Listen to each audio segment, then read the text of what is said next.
Hello, and welcome to another episode of the Sparring Sessions podcast. My name's Dax, and we're here today to break down UFC 314, Volkanovski versus Lopes. First, though, I'm not doing this by myself. I got to bring in my two wonderful co-hosts. First, Big Will, you know him, you love him. Not in a Tesla today, but what can you do? How are you doing today? What's going on, man? I'm doing all right. Awesome. Then we got UFC Genie, as always. How you doing, Genie? Pretty good. Don't know where to point, but I got a brand new sign up there. Ooh, of the sign, I see the Genie lamp. Lamp. This isn't best bet, so you're not rubbing it today. No. Next, are there Irish genies? Are those just leprechauns? Something like that. I don't know. It doesn't matter. Fair enough. Well, this is such a big show. When was the last time we did a three-person one? Was that Roman Dolidze versus Marvin Vettori 2? So I think so. Yeah. Equally important cards, two equally good cards. I'm just kidding. We'll jump right in. UFC 314. We're here to break it down today. Predictions, picks, preview, you name it. Going down in the Kaseya Center, Miami, Florida. Good old US of A. 6 p.m. Eastern, prelim start, 10 p.m. main card. As always for these pay-per-views. We have 13 fights, 12 out of the 26 ranked. I have a question. Whoever gets it first, there are two number one contenders, number one ranked fighters on the entire card. I think you guys can guess one, but can you guess the other? Diego's the one. Did you say Diego? Or Volk? It's Volk, I think. Which one? Can you guess the other? Virna? Jandiroba? Her opponent, Xiaonan, somehow is still number one ranked. I was shocked at that. That's wild. So, this is a pretty good card. 12 out of the 26 fighters are ranked. We're coming off a few back-to-back weeks of only having like 3 out of 26 ranked. So that's pretty good.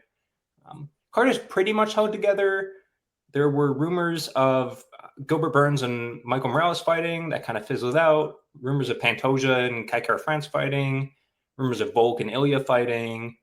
Those all fizzled out. And then Jeff Neal pulled out of his fight versus Carlos Prates, and Prates got rebooked for the Kansas City main event in 2 weeks, which we'll mention a little later. But card pretty much held together. Jeannie, I think you gave last week's card a 6. Something like that. I've been pretty harsh. What are you giving UFC 314? Well, I mean, it's got Diego on it, so it gets a bump up in ratings because of that. We got Paddy Pimblett on there too. We got Bryce Mitchell and Gene Silva. It's got to be at least an 8 out of 10. 8 out of 10. Okay, Will? I think it's easily a 9. I think it's going to be a fun fight card top to bottom.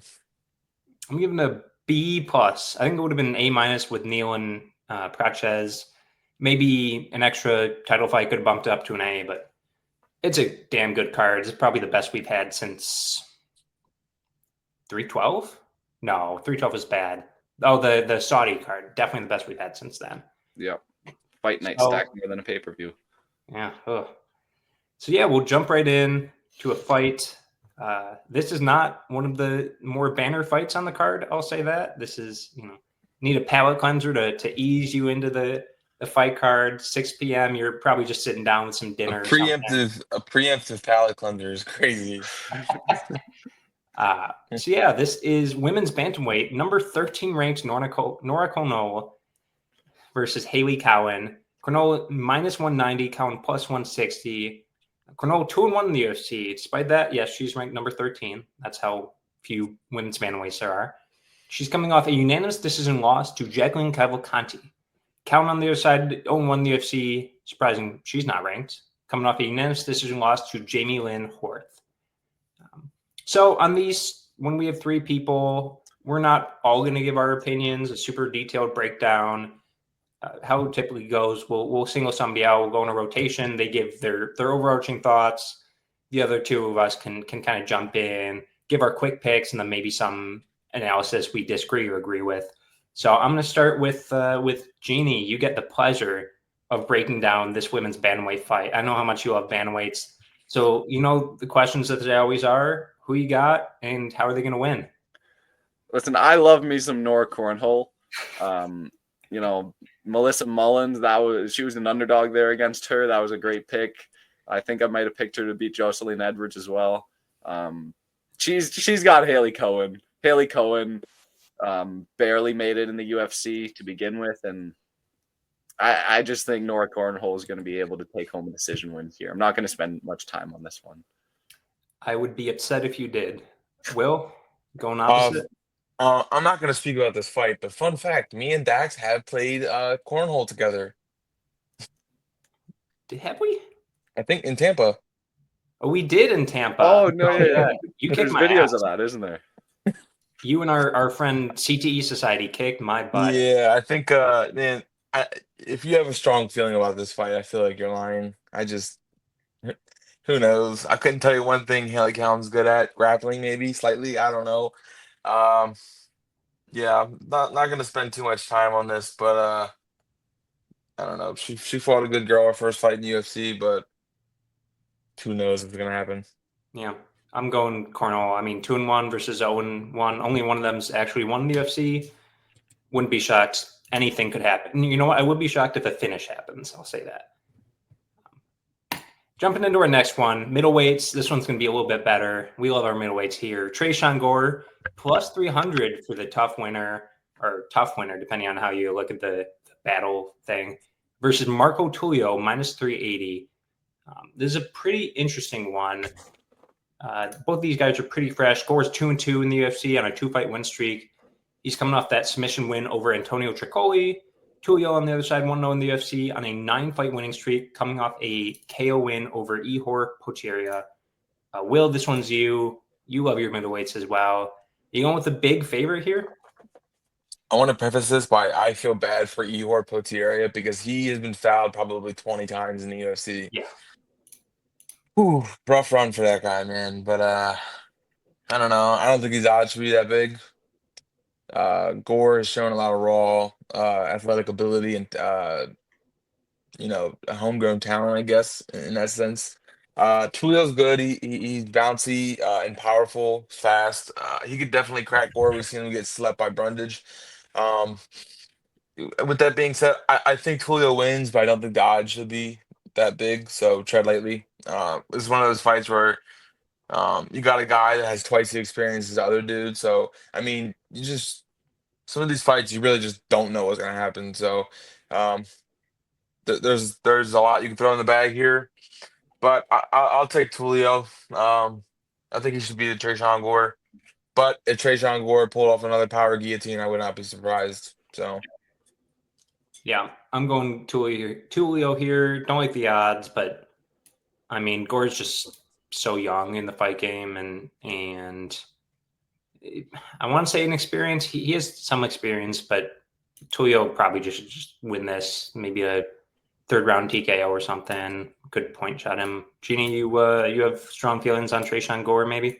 No, I got Tulio here. Yeah, I don't like the odds, but yeah, Tulio is the pick.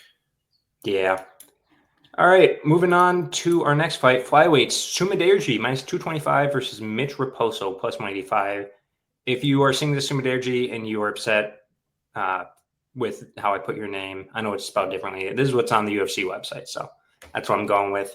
Sumadaerji is 4-3 on the UFC on a 3-fight losing streak, coming off a unanimous decision loss to Charles Johnson. 8.5 inches of reach over Mitch Raposo. Raposo is 0-1 in the UFC, 0-1 on Contender Series, coming off a unanimous decision loss to Andre Lima. This one is me. I'm going Sumadaerji here.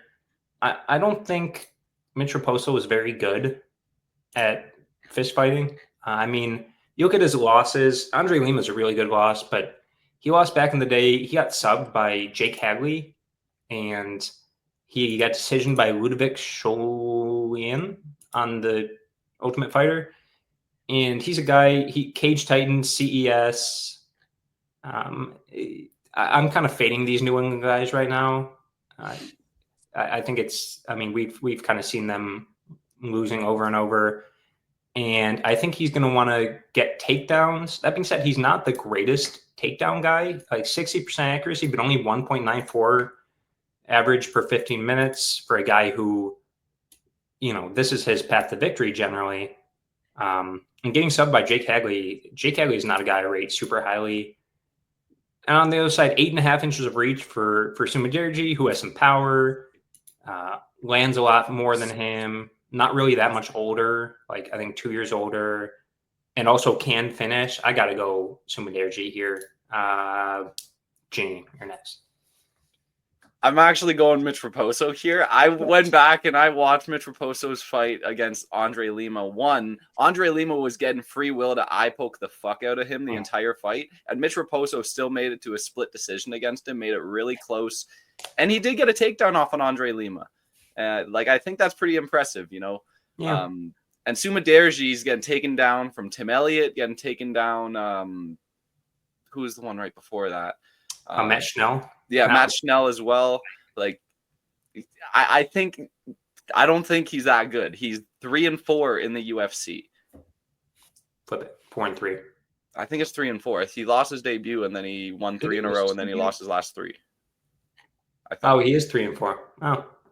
And Mitch Raposo, I mean, split decision against Andre Lima. That's a really good. He was on a win streak before that. Yeah. And that was short notice. I think he's taking this one home.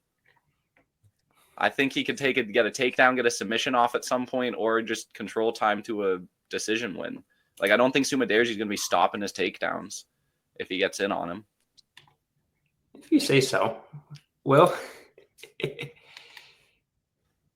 I'm taking Mitch Raposo. Let's go. I don't have any faith in Sumadaerji's takedown defense. I mean, Raposo's a pretty decent wrestler. I think he's not great, but I think he's good enough to get takedowns on Sumadaerji. I think Raposo could submit him. I mean, if you know what do they say? Follow the trend to the end. So I mean, 6 of his 7 losses were by submission. So I don't know. I think that's a nice prop you could lay some cheddar down on. If you guys say so. I'm not going that 66% takedown defense, by the way, but you know, that's what we're here for. That's why we got 3 people on. Get a consensus, or at least the majority. Next up's middleweight Sedriques Dumas plus 165 versus Michał Oleksiejczuk minus 195. Dumas is 3-2 in the UFC, coming off a unanimous decision win over Dennis Tulio, 5 inches of reach over Oleksiejczuk, who is 7-7 in the UFC with 1 no contest on a 3-fight losing streak, most recently coming off a unanimous decision loss to Pimblett, which I watched that fight live. I just cannot remember a single thing about that fight for some reason. I don't know why. Yeah, this is. I really should have given this to you, Will, but this is you, Jeannie. Do you want to swap with Will for the next one? I know Will was sure. Let's swap here. All right, Will, your boy Sedriques Dumas. You going with him? Let's hear it. I'm going with Dumas, man. I think he's a really underrated grappler, and I think he has what he needs to do to submit a guy like Oleksiejczuk that just hasn't shown anything when it comes to jiu-jitsu defense. I think that, I think if you go look at Dumas's fight on Contender Series, which is a while ago at this point, but he wrapped up a rear naked choke pretty quickly. He climbed the dude's back, and he showed that he knows what the hell he's doing on the ground. And I said this since he's been in the UFC. He doesn't really fight like he did on the regional scene like he does in the UFC. He fights pretty different, and I think that's because he's been put into some uncomfortable or unfair spots in the UFC, which is fine, and I think he's finding his footing. He lost to Fremd on short notice, and then he lost to who was it? Ruzaboyev after he got, he stuck his fucking finger in his eye and knuckle deep. I was there for that fight. Yeah. I could see, and I was in the damn stands. He was, eye poking him, which is fine. And even Ruzaboyev apologized to him afterwards that he eye poked him. But whatever.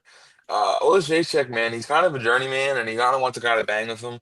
I think Dumas is smarter than people give him credit for, and I think people judge him off the way he looks or the way he speaks or lives his life or however you want to say that. But insider, he is a training partner with one of my family members. Flash Furman, man, Flash Furman. Okay, all right. They trained together down in Florida, but Derek Flash Bradley, shout out. Yeah.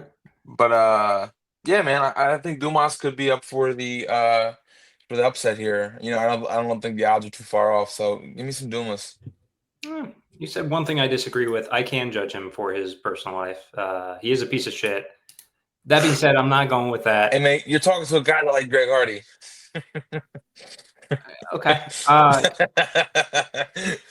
Dumas is the odds should not be this wide, but I'm going with Oleksiejczuk. If you look at his record, I mean, he's losing to ranked guys like Kevin Holland, Michel Pereira, Kyle Bahayo, Dustin Jacoby, Jimmy Crute, Ovinson Prue. These are all like guys who are ranked or were at the time. And he's beating the mid guys. Like he's beating Chidi, he's beating Cody Brundage, he's beating Stan Alvey, Shamil Gamzatov, whoever that is, Modest Bukaskis. So he's beating these. He's kind of like gatekeeper to the top 15. I don't see Dumas as a top 15 guy. Dennis Tululin, Abu Zaitar, and Cody Brundage do not make me, want to pick him. And then a sub loss to Josh Fremd too. I know it was on short notice, but no, it was on short notice for Fremd, not for Dumas. So I'm going Michał. I don't love the odds though. Genie, break the tie.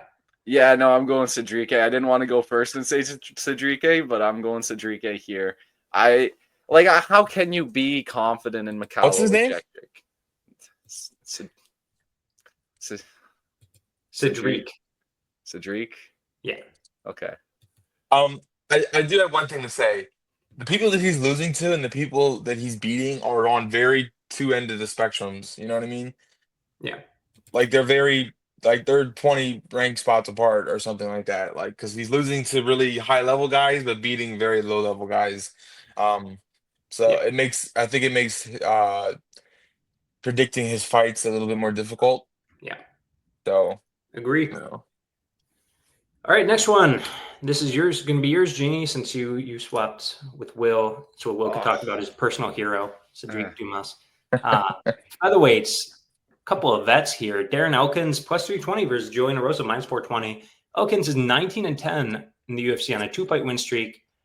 Most recently coming off a unanimous decision win over Daniel Pineda. Retired him actually. 5 years older. He's 40. Yeah, he's 40.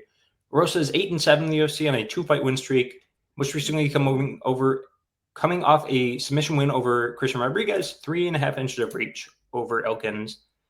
Genie, this was one of the ones you highlighted last week on Best Bets that you were surprised at the line for. So who are you picking? And I mean, I am picking Julian Erosa, but there's no reason for him to be a minus nearly 500. Yeah. I mean, I get Darren Elkins is 40 years of age, There's that whole thing. But they both have 11 career losses. It's not like Julian Erosa is doing much better in his career than Darren Elkins is. And Darren Elkins has been still hanging in there with like Daniel Pineda and I get like TJ Brown, but yeah, Daniel Pineda was at the end of his career as well. Julian Erosa is the obvious pick here. Probably a decision win. Maybe submission. I don't know. I'm seeing a different look in Will's eyes. Will, are you going Elkins? Give me the damage. Give me the damage. Give me the damage. Come on, man. Like, I don't know how these odds are like that, man. Like, dude, Erosa can get knocked out by me. Like, I don't get it, man. The damage, he is in the fight for 15 minutes the entire time, and he's live to submit you. He's live to knock you out. He can out cardio you. He's gonna push you. He's gonna push you to your limit. And Erosa is just 7 knockout losses is tough, man. And I could definitely see the only person Elkins has ever been submitted by is Charles Oliveira, and that was 15 years ago. 15 years ago. The only person to ever submit him, 15 years ago. That guy can scramble with anybody in the division. And I think Elkins is going to be the one to push the wrestling. I think he's going to get into a dominant position to finish Elkins. Or to finish Erosa, sorry. Yeah. I'm going to Erosa. Darren Elkins is so old. I know they're both very experienced, but if you're like kind of gassing and like not really handling about to retire Daniel Pineda, It doesn't give me a ton of confidence. I don't like the odds, definitely. I would put Erosa. I wrote down like minus 150 for him, but I'm going Erosa here. Not confident, though. This is both guys, just anything can happen in their fights. Should be a good one, though. I'm excited for this one. It'd be fun for sure. Yeah. Could be fight of the night. Could be. Darren Elkins got a lot of fight in the nights. Next one, I don't think this is going to be fight of the night, but it could be. Maybe. Lightweight. Performance of the night. What? This could be a performance of the night. It very well could be. I think if either guy wins, they'll give him performance in the night. If either of them gets a good finish. Lightweights, Jim Miller plus 460 versus Chase Hooper minus 660. Hooper is 7-3 in the UFC on a 4-fight win streak. Most recently coming over a submission win over old guy Clay Guida. So fighting back-to-back old guys. He's got 5 inches of height and 3 inches of reach over Miller, despite recently coming up from featherweight. Miller, 27-17 with 1 no contest in the UFC. True bet. I know he has the record for most finishes. I think most wins too, right?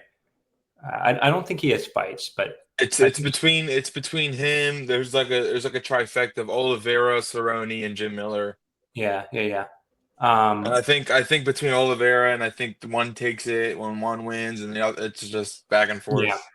Top 3 for all of those for sure. Coming off a submission win over Damon Jackson recently, 16 years older. He is 50, or no, not 50, 41. What am I saying? This one's me. I'm going Chase Hooper here. I mean, we kind of just saw this fight. I know Miller's better with his hands than Clay Guida is, but it's just the youth. And Jim Miller is beating guys like, granted, I am a huge Jim Miller fan. I was there at UFC 300. I wanted him to win so badly against King Green, but he's beating guys like Gabriel Benitez and Jesse Butler. I'm sorry, Will, super old Donald Cerrone, even if he didn't look that fight was weird. Hey, we're coming back. Sure. Damon Jackson, retired. He retired Damon Jackson essentially. And Chase Hooper is just a little bit above those guys. Okay, he lost a pretty clear 30-27 to Alexander Hernandez. Miller did. I think Hooper is better than Alexander Hernandez at this point. I would say that. I would pick Chase Hooper in a fight against him. Maybe a boring one. I could see this kind of being like a Chase Hooper. It could either be super fun scrambles, or he just kind of holds him down for 3 rounds, or maybe pot shots. I don't know. It could be fun. It could be really boring. Yeah, I'm going Chase Hooper here. Which one of you? Let's go Jeannie first. Jeannie's got to look some. I'm going Chase Hooper here. Okay. It's obvious. You can't pick it. You can't pick Jim Miller here, but I just want to highlight the next matchup we could do for Chase Hooper. Maybe a Vince Pichel coming off of this one. Let's keep the ball rolling. Bring back Tony. Yeah. Oh wait, no, Tony's. He's Screw it. Give him Cowboy. Screw it. Give him Cowboy. I wouldn't hate a Cowboy Jim Miller 2 fight. I'll be honest, but Chase Hooper 3. Cowboy, It'd be the triple. it would be the triple. Okay. Will, you going your hero Chase Hooper then? Yeah, I'm going Chase Hooper. I have a funny story about him that I've been thinking about. I was at one of the fighter hotels after a Fury grappling event, and I had just bought a couple fighters drinks, and I kind of just I was pretty bombed at this point, and I see Chase Hooper, and I look over at him. I didn't even say hello or anything. I was just like, "You want a drink?" And he was just like, "No, I'm okay," and he walked away. I remember that pretty vividly. But I think he's a part of these jiu-jitsu guys that are super, super aggressive on the ground. And I think that's good because a lot of the guys aren't used to that aggression on the ground in an MMA fight. He's going to be going for everything and everything. If he can twist it and break it, he's going to go for it. Yep. And yeah, I think he's going to be a little too fast. I think his brain is going to work a little faster than Jim Miller's can react to. And I think Hooper is going to get a pretty cool submission off on Jim Miller. Oh, interesting. You're picking sub. I like it. Yeah. All right. Next up, women's strawweight. Number 1 ranked Xiaonan plus 130 versus number 3 ranked Virna Jandiroba minus 155. Jandiroba is 7-3 in the UFC, coming off on a 4-fight win streak, coming off a submission win over Amanda Lemos most recently, first main event. Jan on the other side, 9-3 in the UFC, coming off a unanimous decision win over Tabitha Ricci. Failed title shot before that. That's kind of surprised me for this one, I'll be honest. Let's see, is this you, Jeannie? I think it's Will. I think Ooh, we kind of no, could it's be you. It's you. I had Miller, the last, or I had the Miller fight. This is you. okay. I had the fight before though. I thought we changed the order. All right. But yeah, I can do it. Sure, yeah. I've got Virna Jandiroba. Nice. I'm not incredibly confident, but I mean, Virna Jandiroba just keeps winning when I pick against her. So I mean, I gotta ride this train. She's wanting a title shot. She looked really good in her last one. Like she got takedowns at will on Lemos and got a really good submission. And I mean, Xiaonan did last all 5 rounds with Wei Li. It was a war. It was a really good fight.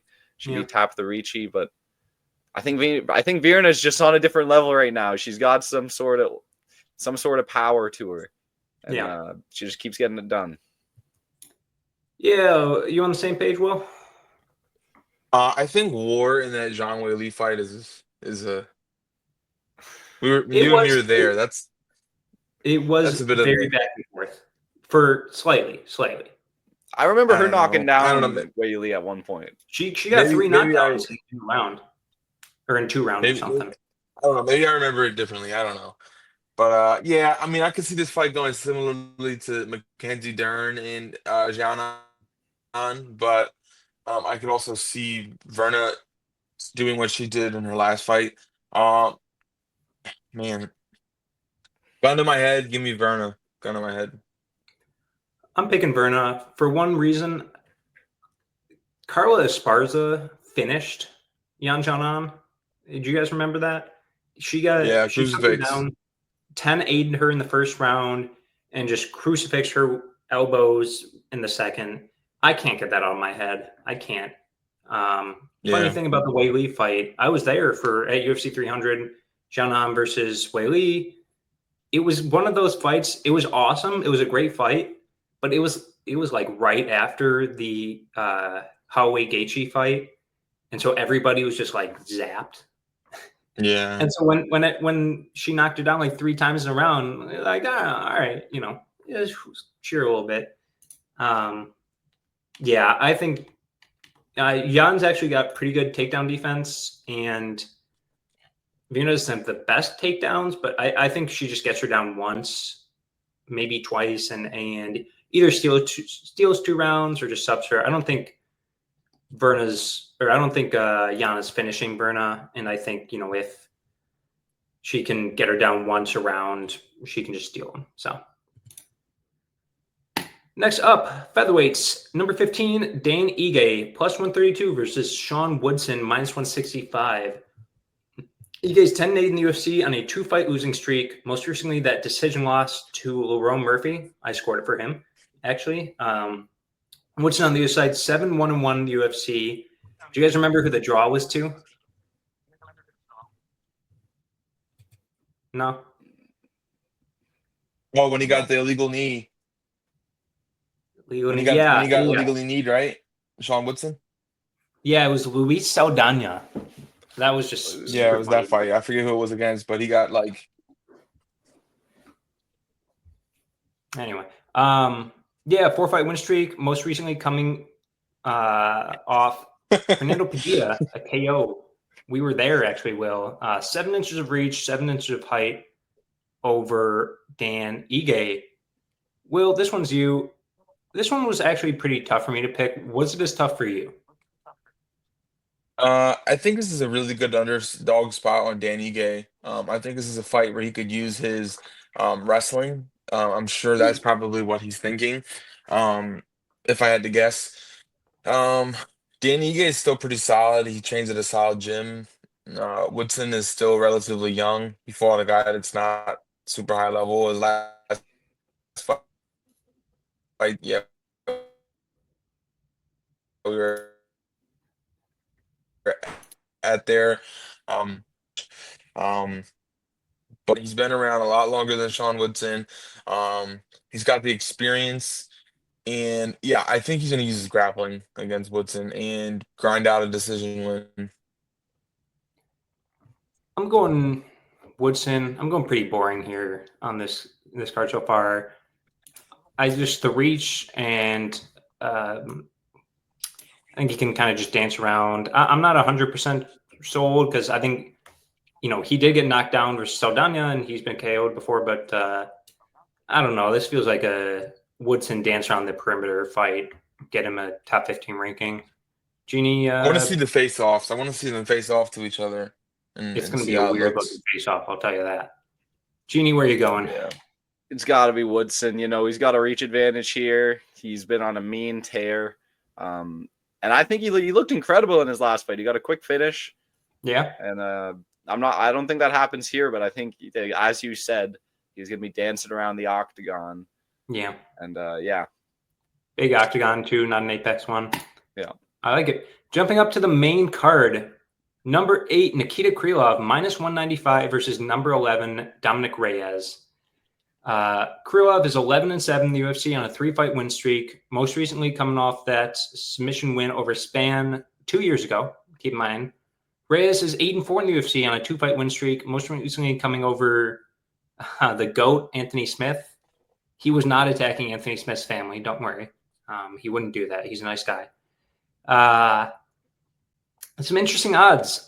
This one's me. I was pretty surprised at these. I thought Dominick Reyes, I would have flipped them, I'll be honest. And I'm going with the underdog here. I'm going with Dominick Reyes. I think Reyes has the more power at this stage. Will's giving me a look. I'm going to be interested to hear your thoughts, Will. But I think Reyes has more power at this stage, and I think he's losing to guys who, we've seen it, guys who are just putting him out. I don't really think Krylov is going to do that. I mean, who's the last guy he KO'd? Gustafsson. Was it Gus? Gustafsson. Yeah. And Gus was pretty old. Reyes took a lot of time off in between his losing streak and his most recent 2 wins. Beating Dustin Jacoby is good. It's not as good as it was, 3 years ago, but I for a +165 over a guy who beat John Jones versus a guy coming off a 2-year layoff, who a lot of his wins are by submission, and I rate, Reyes isn't getting subbed, I don't think.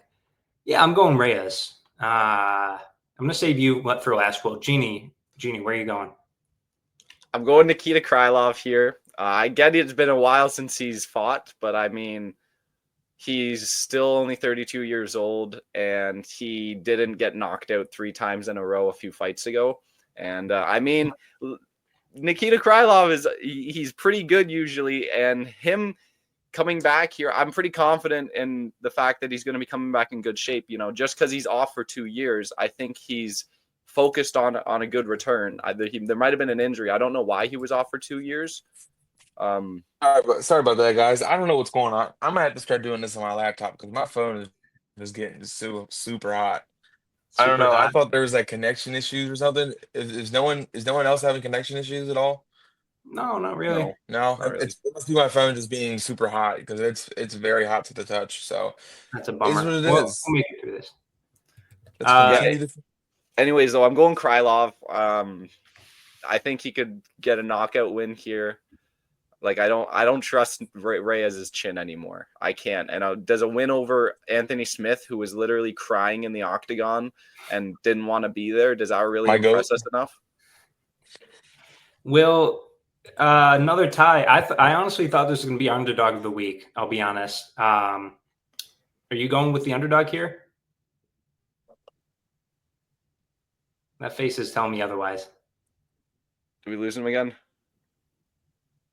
No, I'm not going with the underdog. Oh. Can you hear me? Yeah, we got you. We can. You're just making a face. Hello? We can hear you. I was going to say, sorry. No, I think Reyes is going to get slept here. I think he can still crack Krylov. I think Krylov can still crack. I don't know how much he'll have for him on the ground. Fair enough. But yeah, I'm almost like pretty confident in Krylov. So it's not often that I'm super confident in just an outright pick. But yeah, I think Krylov's gonna finish Reyes one way or the other. But man, Reyes has looked good his last two losses or his last two wins. So um, yeah, I think Krylov knocks him out. All right. Next up, featherweights number 5, Yair Rodriguez minus 205 versus Patricio Pitbull plus 170. Yair's 10-4 in the UFC, 1 no contest, 2-fight losing streak, most recently getting subbed by Brian Ortega over a year ago. 5 inches of height, 5.5 inches of reach over Pitbull. Patricio Pitbull making his UFC debut. He was a Bellator guy for 15 years or something, won their title multiple times, 36-7 overall. Most recently coming over a KO win in the Bellator title fight at featherweight over Jeremy Kennedy, 5 years older than Yair, 41, I want to say. It's 41 or 42. 37. 37. Oh, geez. I mixed that up. Will, this one's you. I feel like I know where you're going here. Let's hear it. Let's hear it. Question: do you know how Pitbull won his very first Bellator fight? Bellator fight? No. Yeah, his debut fight in Bellator. It was like 2010 or something like that, I think. No? Was it that long ago? No, I don't. I believe it was 2010. Yeah.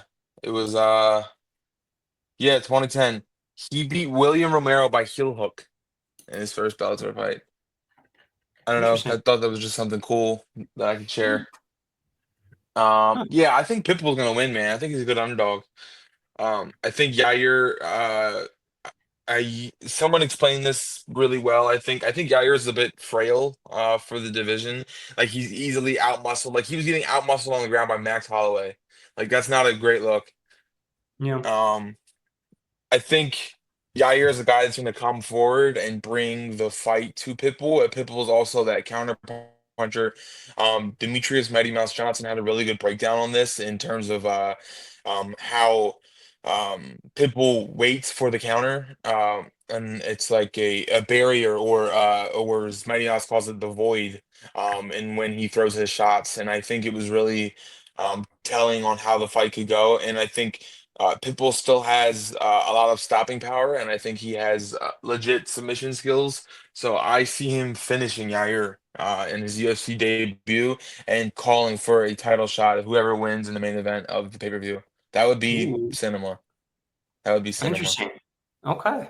Jeannie? I think Yair's gonna. I think Yair's gonna knock him out. Yeah. Patricio Pitbull got finished in 2023 in Ryzen by knockout. Chihiro Suzuki. Yeah. Yeah. And I think, Yair has more knockouts in his career than that Suzuki guy does. And, I just think I think he's going to be able to get out a 37-year-old Patricio Pitbull with a 6-inch reach advantage, I might add, for Yair Rodriguez. Yeah. I'm going, you're here. I think he can win on the ground. I think he can win on the feet.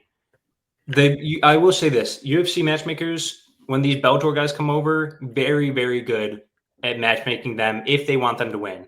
MVP versus Kevin Holland, Chandler versus Hooker. There's a third one I'm thinking of. DeRitter, but he was from PFL.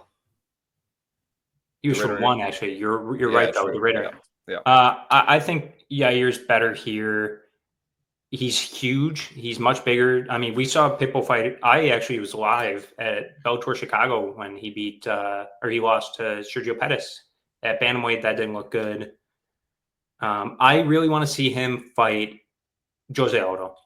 I don't care what weight class. You can do it at lightweight. I just want to see Pitbull and Jose Aldo fight before one of them retires. And now that they're both in the UFC, so That'd be pretty cool. Or Max Holloway, maybe. You can do so many good fun. Screw it. If they both lose this card, fuck it. Let's give Michael Chandler versus Pitbull again in the UFC. Chandler versus Pitbull, Pitbull versus Volk, Pitbull versus Petty Pimblett. Fuck it, go sign Eddie Alvarez and throw him in there. They're gonna have a fucking Perfect. have them all fight all on the same night. Next up, two guys I don't think will be fighting Pitbull anytime soon. Featherweights, Bryce Mitchell, plus 270 versus John Silva, minus 340. Mitchell, yes, he's still in the UFC. 8-2 coming off a KO win versus Kron Gracie. It's funny, I was watching that fight. He picked him up, and then he just kind of like stayed floating in the air. Like nothing brought him down to the ground because gravity doesn't exist, and he just kind of stayed in the air. Silva 4-0 in the UFC on a 12-fight win streak. Most recently coming over that KO over Melchizedek Bagdasaryan. Huge favorite here.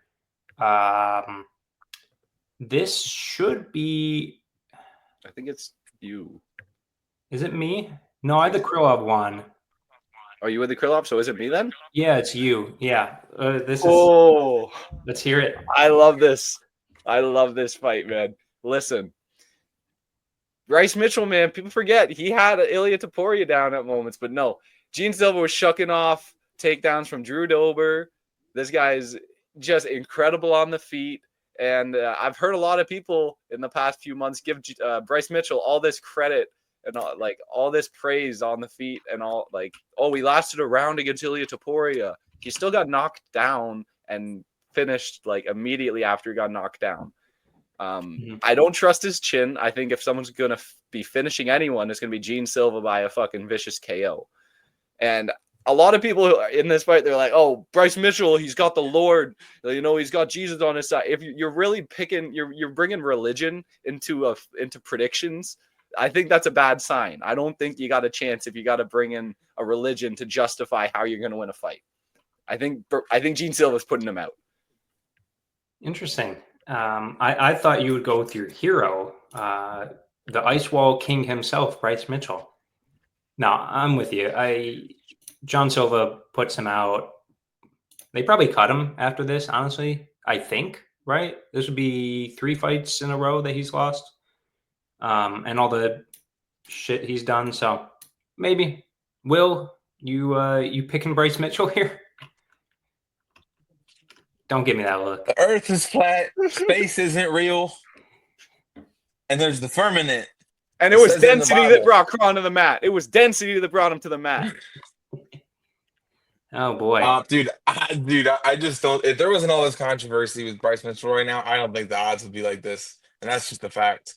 I really believe that. Do you guys think that his controversy has something to do with the odds? You have to admit that, right? Not really. I mean, it's just the fighting nerd thing, and he got knocked out by Josh Emmett really quickly. Pretty badly. Yeah, I don't think his only losses are Josh Emmett and Ilia Topuria. Who fucking who? He's easily going to be the biggest or the best wrestler that Gene Silva's fought. And guess who took down Gene Silva with ease? Charles Jourdain, who's a bantamweight. Give me some Bryce Mitchell. What's Bryce Mitchell's Justice best win? is served. Is it Dan Ige? Edson Barboza. Is it Edson? Okay. I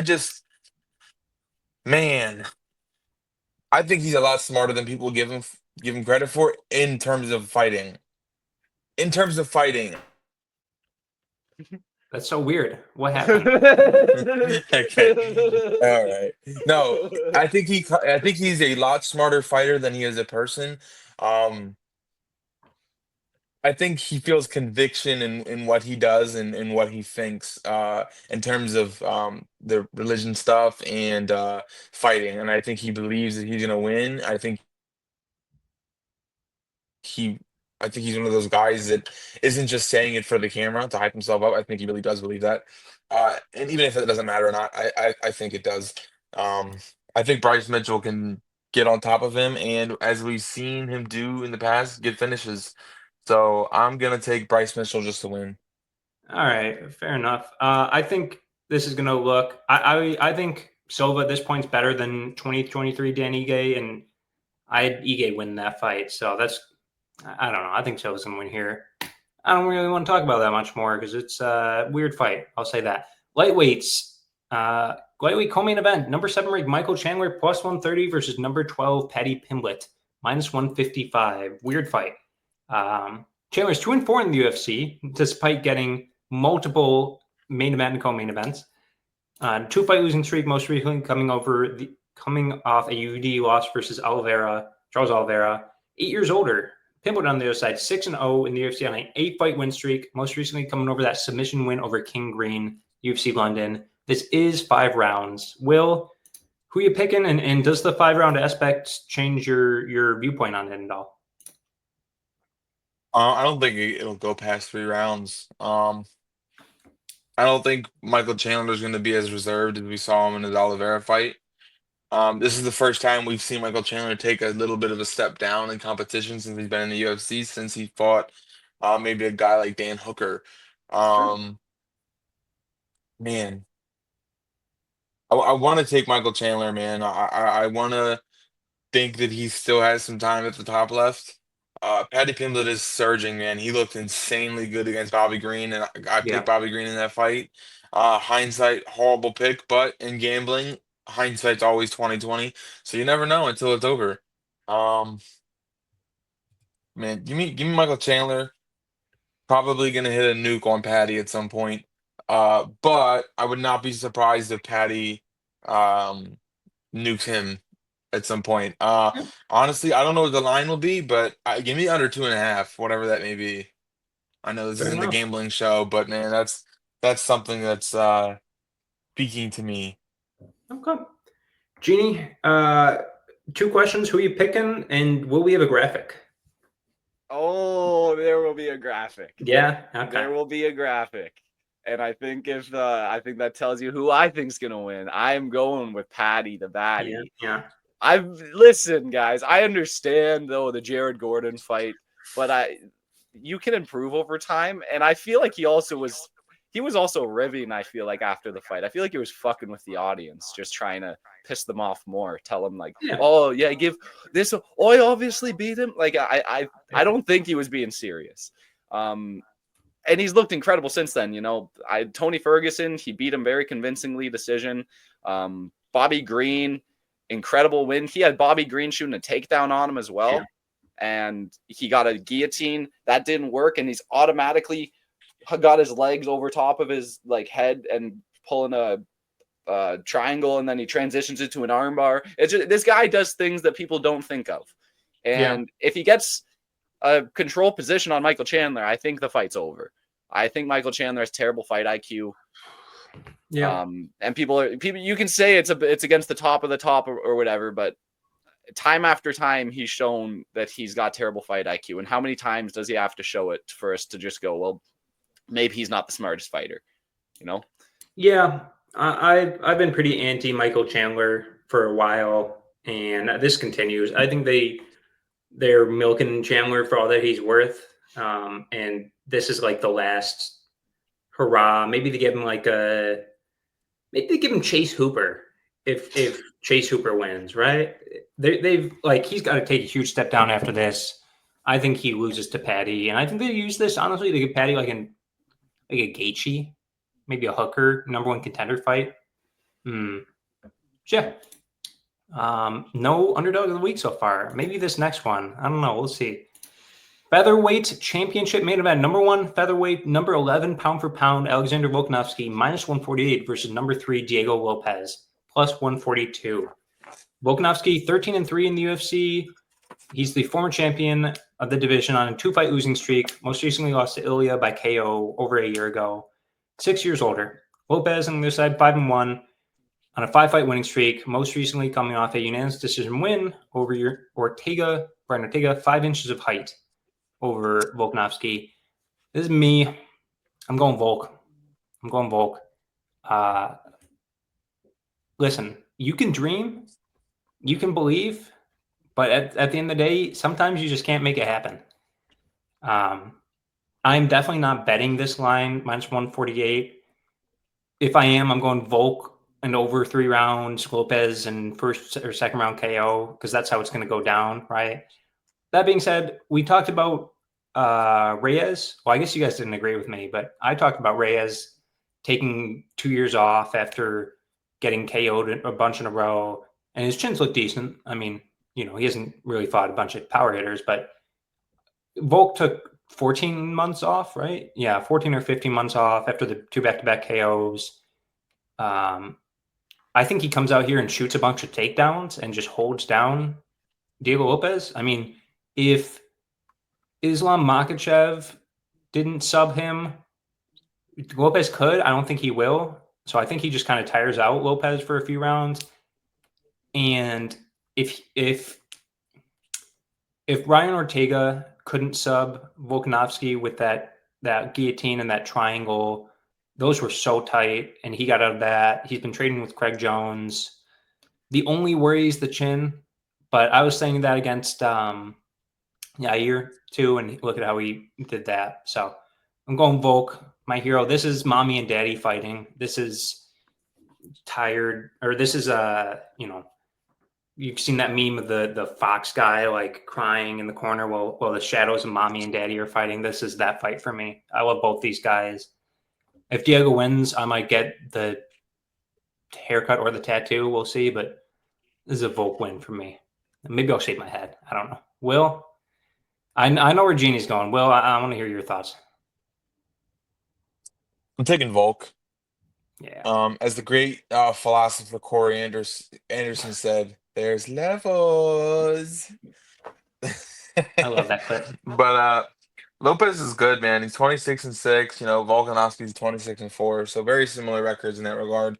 But Lopes is surging right now, and it's hard to bet against a guy like that. But Volkanovski's been at the top of the division for longer than Lopes has been in the UFC.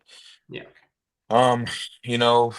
Lopes has a lot more lower level losses or losses that you may not want to speak about than Volkanovski does. He lost on Contender Series. He got slept on the regional scene multiple times. He's beatable, but he is gritty and he's got heart, so he's got that going for him. And one thing that matters in MMA is momentum, and Diego has all of it right now.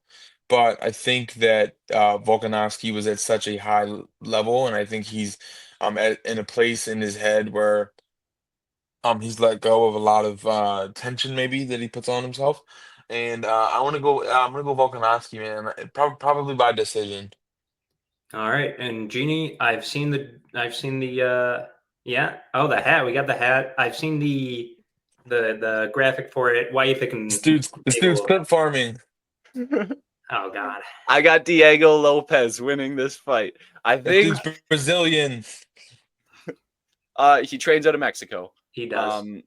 I know. Diego Lopes is incredible. Listen, I get he gasses out. I get he gassed out against Dan Ige. That was also a short notice 165 catch weight bout. He beat the fuck out of Brian Ortega. And I think he could rush in, get an uppercut, get a hook. I think he can knock out Volk. I think if Volk shoots a takedown, there's a chance Lopes catches the neck. He's got an incredible submission ability. He's just an incredible submission artist. I'm not saying there's a great chance he submits him, but there is a chance he laces the neck up on a takedown attempt. And I think if anyone's finishing the fight, it's Lopes. And I got to ride with the boy. The Volk, he's washed. He's 36, nearing 37 years old, knocked out 2 fights in a row now. And you said you were scared in the Yair fight for his chin. He hadn't been knocked out at that point. He got knocked out the fight after Yair, and then he got knocked out the fight. Oh, okay. Yeah. So Lopes, I think he's going to keep that streak going. No male champion in lightweight or below has won a belt or defended a belt 35 years or older. That's a real stat. Didn't that just get broken? It got broken by a female, but that's why I'm saying male. It got broken by Shevchenko. Still no male below 30 or above 35 in the lightweight category or below has won a belt. And Volk could very well beat that, but I think the chance of Lopes finishing him is too high. I think Volk has to fight a perfect fight, and Lopes, the chance of him, the commentators describe it very well as a car crash. He comes in and he throws everything to the wall, and that's very hard to prepare for. You don't know what's coming next. He'll throw a lot at you, and I think any of those strikes he throws at Volk could put him out. So that's why I'm going with Diego. Alrighty. we'll have to see and agree to disagree. That was brutal. I was just watching our boy John Phillips sleep Fabio Maldonado on BKFC. Hell yeah, he was an underdog. Hell yeah. Slapped him bad. Go watch that once you're done with this. Yeah, all right. This should be a great card, though. That will be a great fight. I disagree. I think this could be a later round Volk finish, too. 3rd, 4th, 5th or so. That being said, it's time to move on to regional action, regional minute, non-UFC action this week. Got a few good cards going down. Will, our favorite promotion, EFC, going down Thursday at 8 a.m. Edible oil, baby. EFC pay-per-view, EFCworldwide.com. Bring Got me their rice. heavyweight and bantamweight championships on the line, so that should be good. Combate Global is back for some reason. Thursday, 7 p.m.